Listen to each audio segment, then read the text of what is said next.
right, everybody, get ready, because today we're taking a deep dive into a real doozy, the Steele Dossier. Oh yeah, this one's a wild ride. We've had a ton of requests to unpack this thing, and for good reason. I mean, we're talking spies, allegations, election chaos. It got it all. It's a perfect example of how messy things get when you mix information, disinformation, and politics. Exactly. So for folks who might not have all the details at their fingertips, what exactly are we talking about when we say Steele Dossier? So the dossier itself is a collection of intelligence reports. They were written back in 2016 about, well, Donald Trump and his alleged connections to Russia. Alleged being the key word there. Right, and the whole thing started as opposition research, which is pretty common in political campaigns. It's like trying to dig up dirt on your opponent. Right, exactly. But the thing that makes this case so strange is how it all began. The dossier was actually first commissioned by a conservative website, believe it or not. No kidding. So not the Democrats. Nope, it was the Washington Free Beacon. They hired this research firm, Fusion GPS, to look into Trump. And this was when exactly? This was during the Republican primaries in 2016. Other Republicans were trying to stop Trump from becoming the nominee. Makes sense. So they brought out the big guns opposition research. Exactly. And Fusion GPS brought in Christopher Steele. Wasn't he like a British spy? He was. Former British intelligence officer, a lot of experience with Russia. So he's the one who actually put the dossier together. He is. Now, here's where it gets even more complicated. Yeah. The Free Beacon, they stopped paying for the research at some point. Oh, so they cut him off. They did. But Fusion GPS, they kept digging into Trump and Russia. And this time, they got funding from a new source, the Democratic National Committee, the DNC. Wait a minute. So first it was Republicans paying for the research, and then the Democrats picked it up. Yep. And later, even the Clinton campaign was involved, funneling money through their law firm. Wow, talk about a plot twist. Did the Democrats know that this whole thing started with the Republicans? That's the million-dollar question. And honestly, nobody seems to know for sure. But it's definitely fueled accusations that the dossier was nothing but a partisan hit job by the Democrats. A political hot potato. Absolutely. Now, here's another layer to this whole thing. We've got Christopher Steele, this ex-spy, digging up all this dirt on Trump, right? But instead of just handing it over to his clients, he goes to the FBI. Really? Why would he do that? It seems like as he was gathering information, he started getting really worried about what he was finding. Like it was bigger than just some political gossip. Exactly. He believed it might be a national security threat. Remember, this was all happening during the election, way before any of this was public. So he felt like he had to say something. It seems that way. Steele reached out to this FBI agent he knew, Michael Gaeta. They met up in secret in Rome, of all places, and Steele gave him a copy of his first report. A secret meeting in Rome. Okay, now you've got my attention. What was in those reports that got the FBI so spooked? Well, we can't talk about the Steele dossier without mentioning the most infamous allegation, the Golden Shower story. Oh boy, here we go. This is the one that really grabbed the headlines. The dossier claims that back in 2013, Trump was in Moscow for the Miss Universe pageant. I remember that, yeah. Right. Well, the dossier says that while he was there, he hired some, shall we say, working ladies to perform a rather compromising act in his hotel room at the Ritz-Carlton. You're kidding me. And to make things even weirder, it claims that this was the same suite where the Obamas had stayed previously. Awkward. Just a bit. But here's the thing. That particular allegation, despite being the most well-known, has never been verified. No concrete evidence. Nope, and Trump's denied it completely. So while it's certainly juicy gossip, we got to acknowledge that it might not be true. Exactly. Plus, the dossier is about way more than just that one incident. There's a much bigger story there. A bigger story, you mean like... Like Russia potentially having something on Trump and using it to try and control him? You mean like blackmail.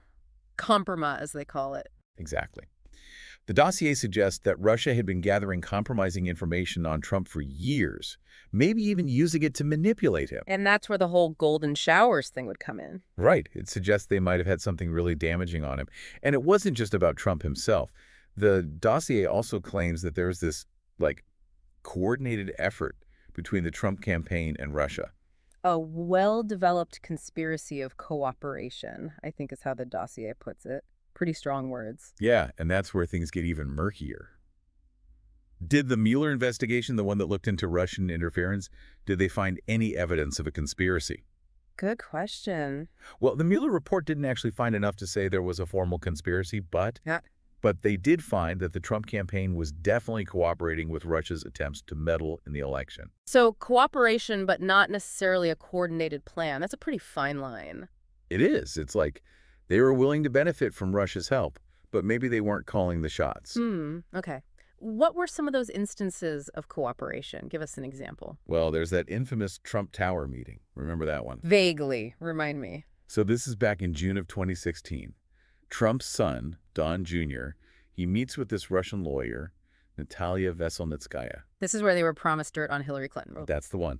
And the email setting up the meeting, they specifically said the information was part of Russia and its government's support for Mr. Trump. And Don Jr.'s response? If it's what you say, I love it. Not exactly subtle. Yikes. Yeah, that doesn't look good. It definitely seems like they were open to accepting Russia's help, even if it wasn't part of some big master plan. Which actually reminds me of another big allegation in the dossier. The hacking of the Democratic National Committee emails. Right, the DNC hack.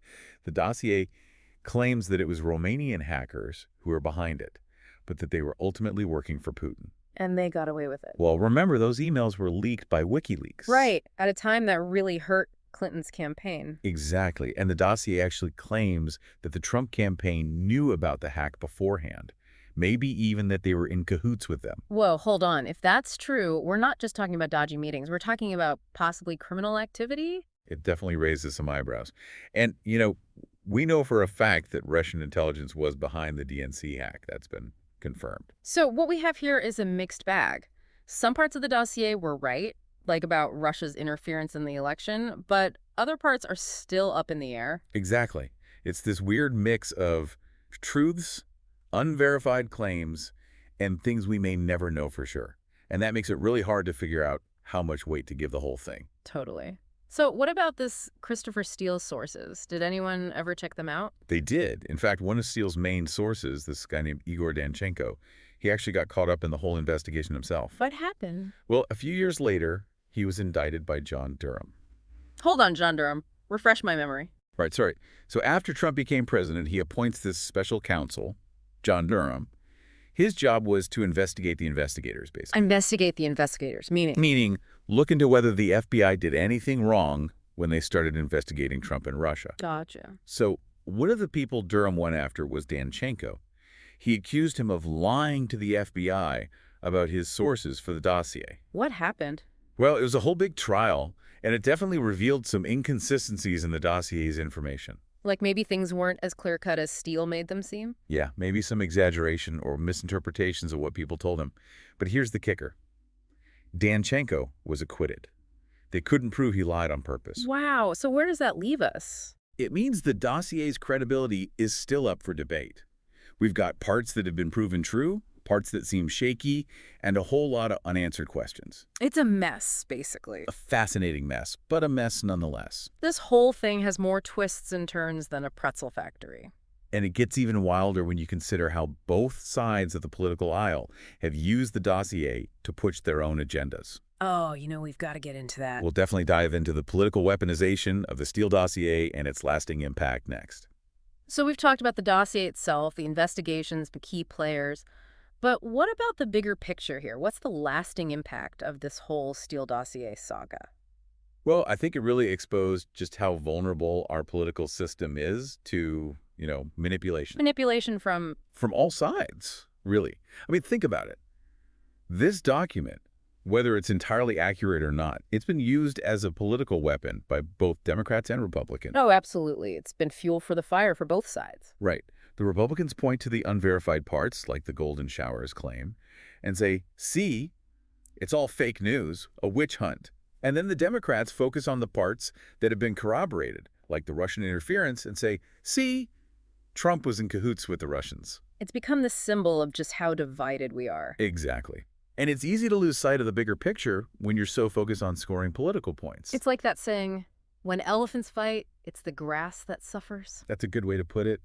But even beyond the partisan fighting, I think the Steele dossier highlights a bigger issue we're facing today. Information warfare. Information warfare. Yeah, the idea that information, especially misinformation, can be weaponized to influence people and even destabilize entire countries. And with the internet and social media, it's easier than ever to spread misinformation like wildfire. Exactly. Think about it. Yeah. The golden showers claim. Even though it's never been proven, it's become almost synonymous with the entire dossier, is what people remember. It's like that one shocking detail has overshadowed everything else. Right. And it makes it easier for people to dismiss the whole thing as ridiculous or fake, even the parts that might be true. So what do we do about it? How do we protect ourselves from this kind of information warfare? Well, that's the million-dollar question. But I think it starts with being more critical consumers of information. We can't just believe everything we read or hear, especially online. Easier said than done, right? For sure. But we have to at least try. Look at the sources. Consider the biases. Don't just share something because it confirms what you already believe. Basically, don't be part of the problem. Exactly. The Steele Dossier, it's a cautionary tale.